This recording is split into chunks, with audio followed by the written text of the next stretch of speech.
Welcome once again to M5's English language learning program, Let's Speak English.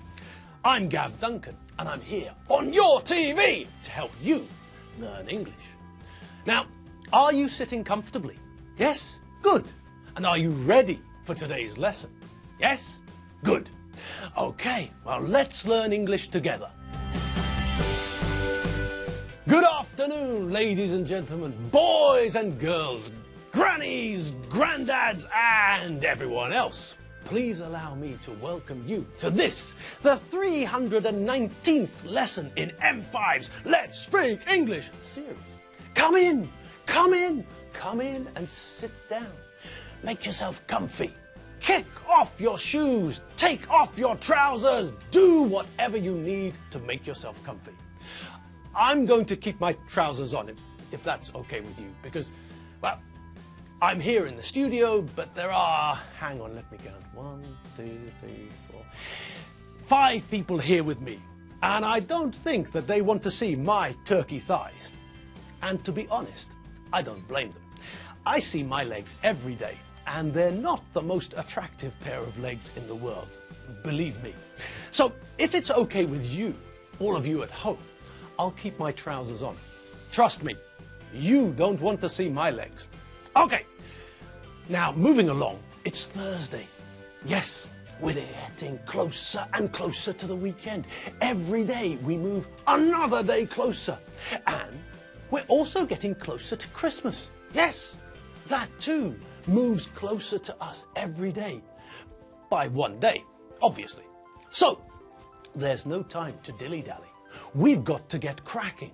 And so, let's go. It's time for another look at some of what we saw in the last few weeks. Good. So you all remember that we're still in the middle of a little exercise about the imperative, don't you? So when we do this, we use the bare infinitive, the infinitive without to. Simple. Take a verb, the verb to sit down, or the verb to stand up, or the verb to be something, an adjective, for example. And all we have to do to turn it into the imperative is to remove the to. All we need is the bare infinitive. We just need the verb without to. Sit down, stand up, be quiet, don't be stupid. Okay, so that's pretty simple, isn't it? Yes, and did you notice what I did to make the imperative, the command, a negative command? Yes, that's right. If we want to tell someone to not do something, then all we have to do is use don't, do not, before the verb. I could tell someone to do something, or if I use don't in front of the verb, I can give them a command to do the opposite. Sit down. Don't sit down. Open the door. Don't open the door. Wait. Don't wait. All right, well, that's simple enough, isn't it? Yes. Now, in the exercise we were doing, we also saw an example of the imperative used to make a suggestion to a group. Do you remember? In this situation, we use let's, let us, followed by the bare infinitive.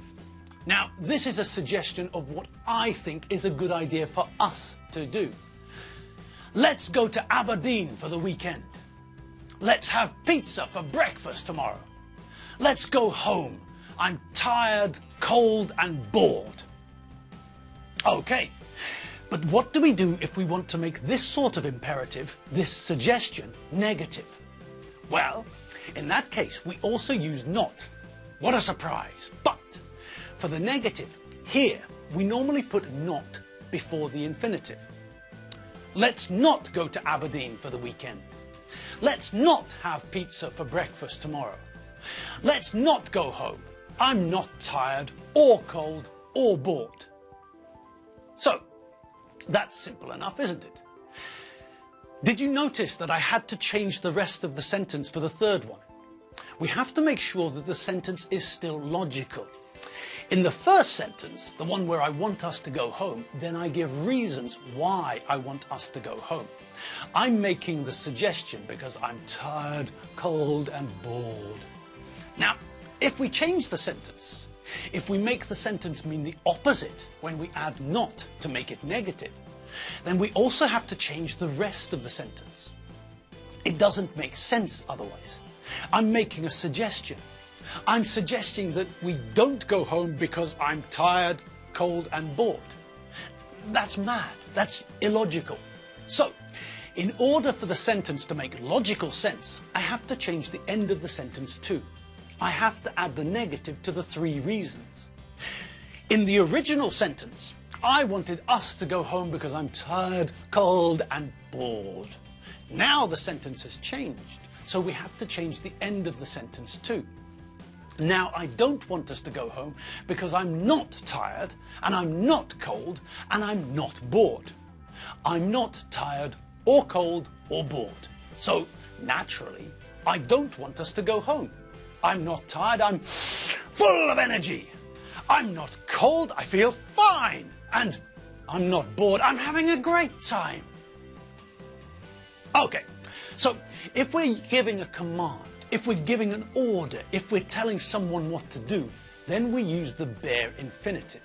And if we want to tell someone what not to do, then we use don't, do not, and place it in front of the verb. Simple.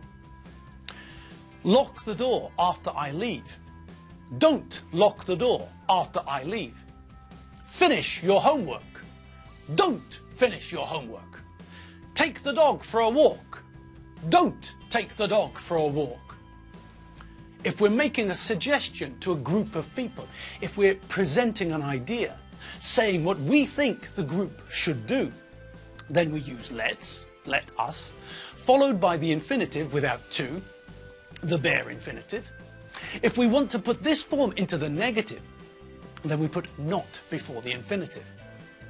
Let's open our new factory in North Korea. Let's not open our new factory in North Korea. Let's go to the cinema. Let's not go to the cinema. Let's buy 300 kilos of potatoes. Let's not buy 300 kilos of potatoes. Okay. Now, who can remember why we started looking at the imperative? Anyone? That shop assistant could have sworn I was French. No, no, no, no, no. Good grief, no. Okay, forget I asked. Right then. Instead of wasting time with silly answers, it's probably simpler for me to tell you. We started looking at the imperative because Lizzie Benchfield spoke to her brother Tim using the imperative when they were going from the supermarket car park to the supermarket. Tim volunteered to go and find the car because Alfredo had forgotten where he parked it. Then, because Tim was gone for so long, Alfredo sent Lizzie to find Tim and bring him back. Alfredo asked Lizzie to fetch Tim. He asked her to go from the supermarket, where they were all standing, go into the car park, where Tim was, and then come back to the supermarket with Tim. Do you remember? Then, when Lizzie and Tim were coming back to the supermarket, Lizzie used the imperative form to give Tim an order, to tell him what to do. She said, hurry up, come on, and get a move on. She used the imperative 3 times to tell Tim to hurry up, to move faster. Okay, now, let's see where the 2 kids are now. Well, why did we have to rush? There's no one here. I know. Dad said they were going to start shopping. All right, then I'll sit down here and wait for them to finish. No, you won't. Stand up and come with me. Dad said we have to catch them up. So, come on. Oh, God. All right, all right. Tim, hurry up. All right, I'm coming. Keep your hair on. Now, when I left them, they were here in aisle 1, just by the entrance, standing by the turnstile thing. Okay, and where are they now? Well, they're obviously in the supermarket somewhere, aren't they? Okay, where?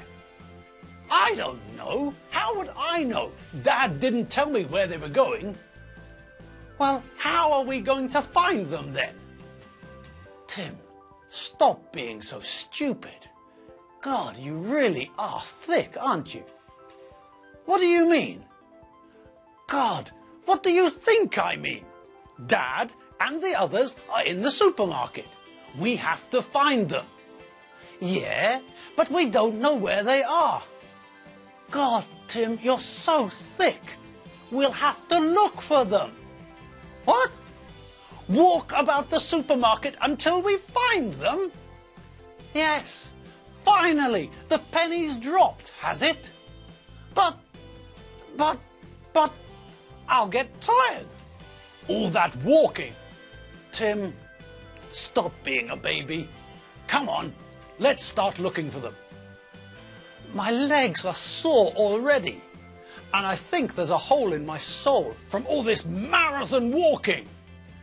Tim, grow up. Stop being a baby. Hurry up and help me look for them. When we find them, you can ask Dad to let you sit in the shopping trolley, you big baby. Very funny. Hilarious. Stop moaning and hurry up. All right, now we're cooking with gas. So, Lizzie and Tim have finally made it back into the supermarket. And now they've got to find the rest of the family. Now they've got to find the others so that they can help with the family shopping. Tim's not very happy about this, is he? Tim thought that he could just sit down and wait for everyone else to do the shopping. He's a very lazy boy, isn't he? Tim never wants to help anyone. He just wants to sit around and wait for people to do things for him. What a lazy couch potato. Tim just likes to sit on the sofa and watch telly. Terrible. But Lizzie didn't let him sit down, did she? No. Once again, using the imperative, she told him what to do, didn't she? She said, stand up and come with me. So that's two imperatives. Stand up, get on your feet, and come with me. Follow me, accompany me, come along with me. Lizzie's not prepared to let Tim just laze about. They've got to find the others. They've got to catch the others up and help with the shopping. So, what else did we hear in the conversation between the two Benchfield kids? Well, we saw that Lizzie used a new verb, the verb to catch up with someone. This verb means that you're behind someone. It could be physical or it could be connected to a mental idea. Perhaps you're running in a race and you fall over. When you get up again, you try very hard to catch the other runners up. You try to make up the time you lost when you fell over. You run extra fast to get to the same position as the other runners. Okay, obviously this can only happen in a longer race. If I'm in a race with Usain Bolt, the 100 meters, and I fall over, then by the time I stand up again, there's no time for me to catch anybody up. The race only lasts about 10 seconds, and it takes me about 10 seconds to get up. Okay, another lesson finished. Yes, my friends, it's time for us to leave you for another day. But no need to worry, no need to fret. For one thing, you all know that we'll be back on your screens tomorrow afternoon. And for another thing, Christmas is coming. And if, like me, you haven't started your Christmas shopping, then forget everything else. You haven't got time to worry about anything. Quick, have a coffee and run to the shops. Time's running out. All right, I hope you enjoyed today's mini revision. I'll see you all tomorrow. And remember, quick, get to the shops. Have fun, but make sure you do your Christmas shopping. See you all tomorrow. See you later. Bye.